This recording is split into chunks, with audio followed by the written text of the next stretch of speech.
Peace be with you and with your spirit. Our final episode in our Nature Mysticism mini series is how our vision of nature can become transfigured. And this is a really fascinating one, and it's likely my favorite. So many Christian mystics speak about a sanctified vision that alone can perceive the divine nature at work in creation. So, in a sense, nature is transfigured, and so is our own ability to see it. This was often spoke about by Gregory Palamas, who was an 11th century Byzantine thinker. He's very much more venerated in Eastern Orthodoxy and Byzantine Catholicism, though he has been referred to as a saint by John Paul II as well as Benedict XVI. So, he essentially says that the miracle of the transfiguration, so when Christ revealed his true nature to the apostles on Mount Tabor, in that moment, the eyes of the disciples became open to see. So normal vision for them became grace-filled vision. To quote Gregory, "Do you not understand that the men who are united to God, they do not see as we do? Miraculously, they see with a sense that exceeds the senses and with a mind that exceeds the mind, for the power of the Spirit penetrates their human faculties and allows them to see things which are beyond us." So Palamas actually spoke of spiritual senses beyond the five physical senses, as well as an inner eye that enables us to see the ineffable.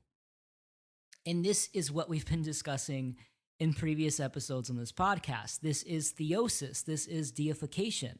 So, as we've discussed in the more westernized context from Teresa of Avila and Catherine of Siena, and our episode on mystical prayer, through contemplative meditation, we become more divinized. We become more like God. We become sons and daughters of the Son. Therefore, in that state, our body changes, our mind and vision changes, and we can see divination in everything. So through Christ's salvation, there's a journey into the heart of God, and it enables us to see God at work in and through creation, and of course, to participate in the divine nature. There's a story of the Russian monk Seraphim of Sarov, and it said Father Seraphim was speaking to his disciple, and he said, "My son, we are both at this moment in the Spirit of God. Why don't you look at me?" In which he replied, "I cannot look, Father, because your eyes are flashing like lightning."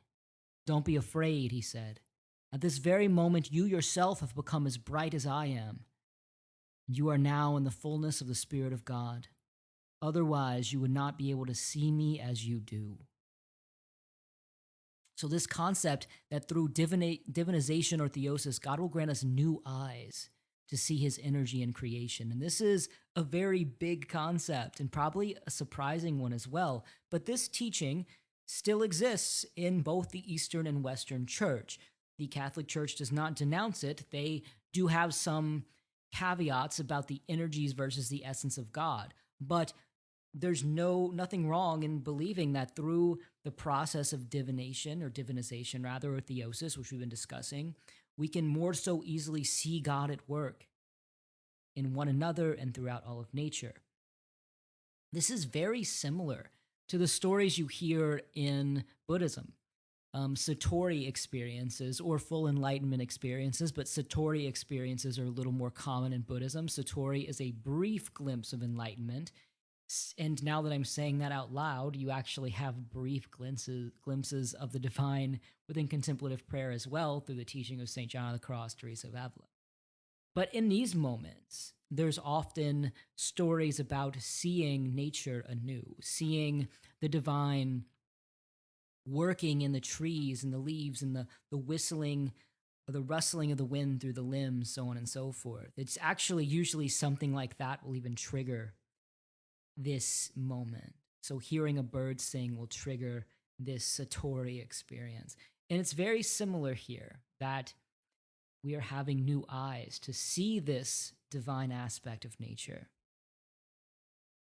And this isn't just something that the Eastern Orthodox mystics or the Buddhists talk about. This is in Catholicism as well, in Western Catholicism too. Catherine of Siena, she very beautifully discusses seeing the sea for the first time, even though she lived in a seaside village. So she saw the sea quite often, but she discussed seeing the sea for the first time. And this was during the height of her ecstatic experiences with the Father. And ever since she saw the sea for the first time, she referred to God as her peaceful sea.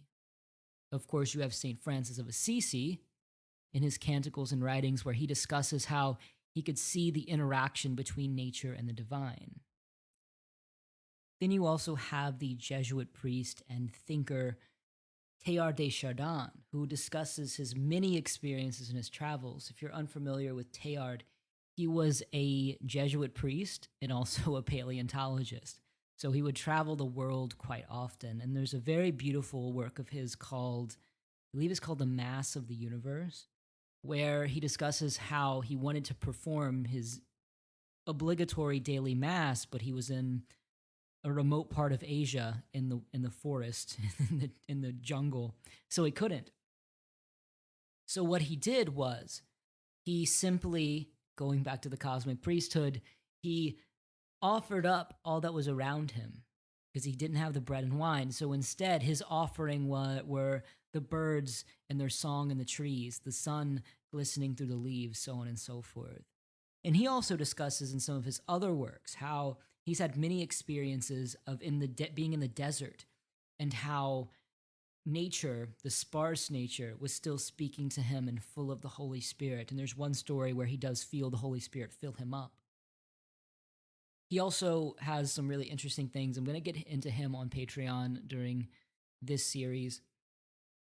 But he also has a lot of thoughts about how we should inherently view nature with a glow around it in our mind, because it is always going to help us remember that there is divinity at play there.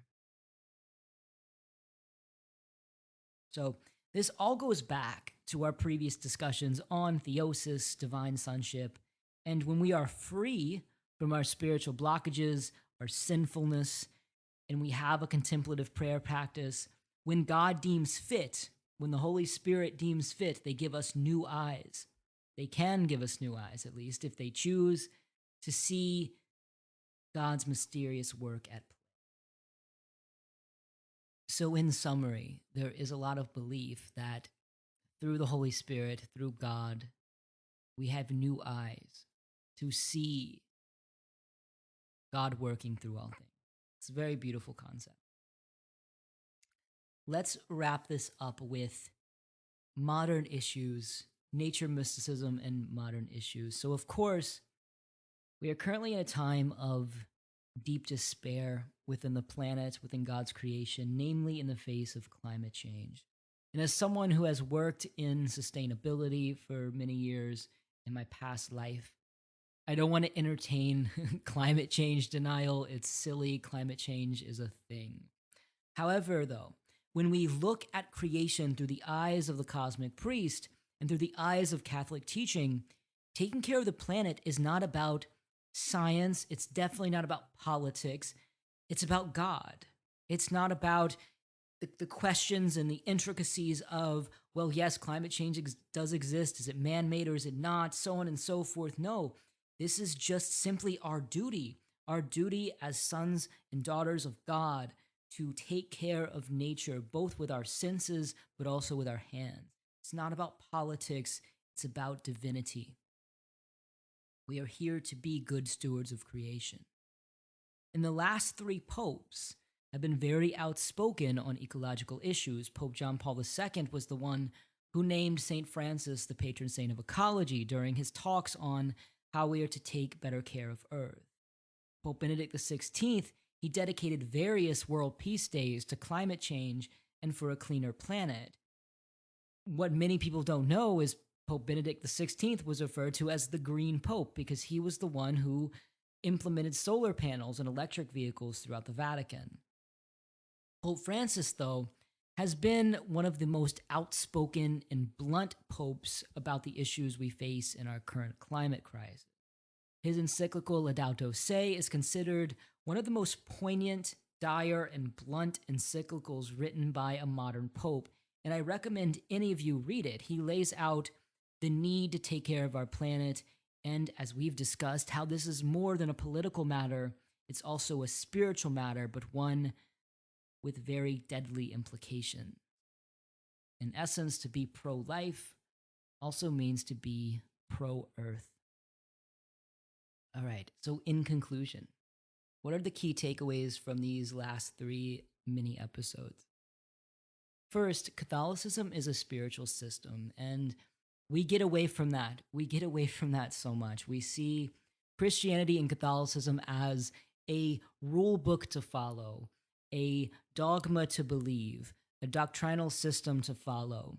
And in doing that, is it those things? To an extent, sure, I guess. But viewing it that way, we are getting rid of the inherent spiritual system that so many people want, that so many people crave, so many people flock to a hands on spirituality. And it's all there, though. Catholicism is a spiritual system. There are the saints and angels from above doing their part to assist us. But here on earth, we have our part to do as well. We are partakers in the dance of the cosmos. We are here to take in all of this creation through our senses, through our care, through our acts, and lift them back up to God the Father. The concept of cosmic priesthood makes prayer something special too, because it's truly us imparting our spirit onto things, one another, actions and natures alike. In essence, we are co-gardeners with Christ in this new Garden of Eden. There are also many mystics and saints who claim that through theosis, through the gift of contemplation, we can see God dancing throughout nature and all of creation, just like how the apostles saw Christ transfigured on the mountain. Nature points towards God because God's logic, his divine inspiration, and his logos is in all things. So I hope you have enjoyed this mini study on the mysticism of nature, and there are plenty more topics we can get into. I am going to get into these a little more in depth on Patreon, so make sure you are subscribed if you are interested. However, there also will be future mystics in this series we are doing overall that will contain nature elements too, so be sure you are tuning in. I hope you have enjoyed this. Thank you so much, and God bless you.